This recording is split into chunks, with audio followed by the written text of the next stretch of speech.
Just think about this for a second.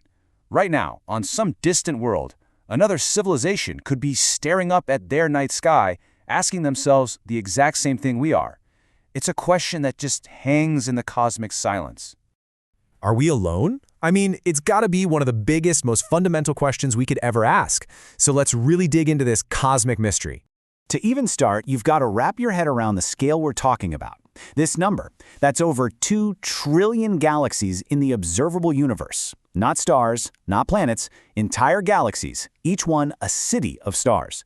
So when you have numbers that are just that mind-boggling, simple statistics seem to scream one thing: the universe should be absolutely buzzing with life. It should be everywhere. And yet, here's the really weird part.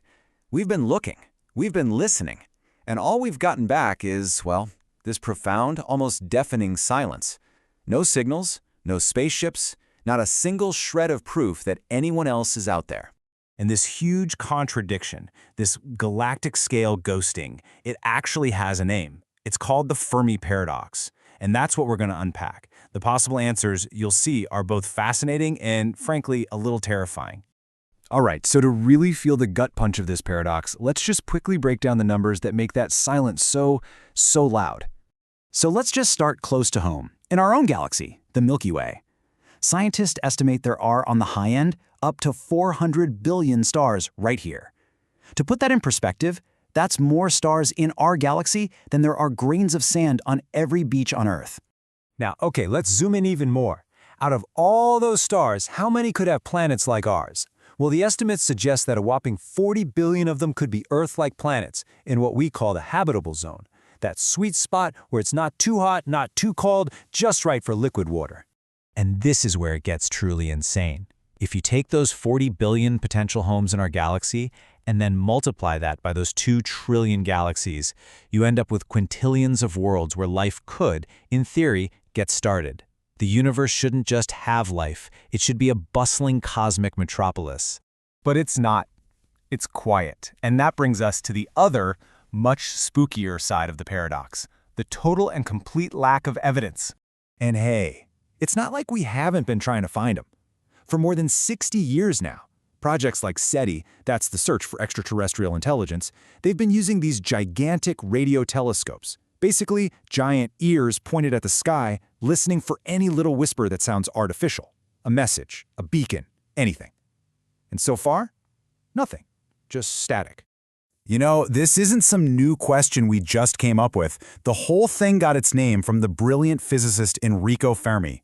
The story goes that way back in 1950, he was at lunch with some colleagues, they were talking about all these probabilities, and he just stopped and asked, "But where is everybody?" And that simple question has been haunting science ever since. So, okay, if the universe is this quiet, there has to be a reason, right? Let's walk through 3 of the biggest theories that try to explain the silence. First up is the most famous and maybe the most chilling idea. It's called the Great Filter. The theory goes that on the long road from simple life to a spacefaring civilization, there's some kind of wall, a barrier, that is just so incredibly hard to get past that almost nobody makes it. Now, this filter could be anything. Maybe life itself is a 1 in a trillion shot, or maybe intelligence is the super rare thing. But here's the real question. Is that filter behind us, or is it in front of us? See, if it's behind us, that means we're special. We made it. But if the Great Filter is something that almost every advanced civilization faces down the road, like, say, nuclear war or runaway AI or destroying your own planet, then that silent sky isn't just a mystery, it's a warning. Okay, let's step back from that terrifying thought for a second. A second, much simpler explanation is just that space is big. I mean, ridiculously, mind-numbingly big. Even if you were traveling at the speed of light, the fastest anything can go, it would still take you 100,000 years just to get from one side of our galaxy to the other. Maybe everyone's out there, but they're just too far away to say hello. But what if it's not about distance or about destruction? What if the reason for the silence is that it's intentional? This brings us to a really fascinating idea called the zoo hypothesis. It suggests that advanced alien civilizations are out there, and they know all about us. But they've basically put a do not disturb sign on our entire planet. They're observing us, maybe like we'd watch animals in a nature preserve, just waiting for us to grow up a little before they decide to make contact. Now, while all those big theories look way out into the cosmos for intelligent life, there's another really exciting search happening way closer to home.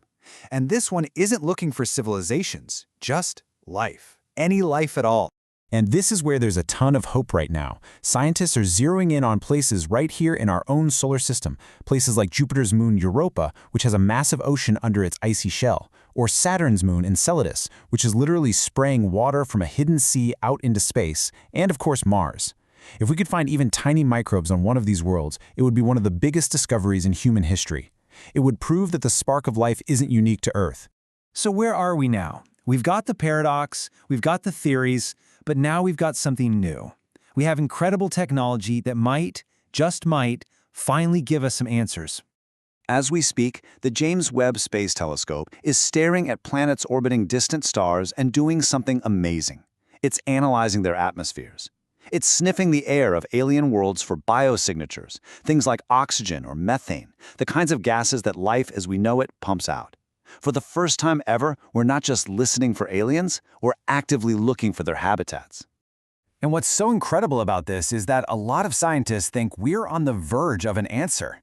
Because of tools like the Webb telescope, we could find the first real proof of life beyond Earth, not in some distant future, but in our lifetimes, maybe even in the next couple of decades.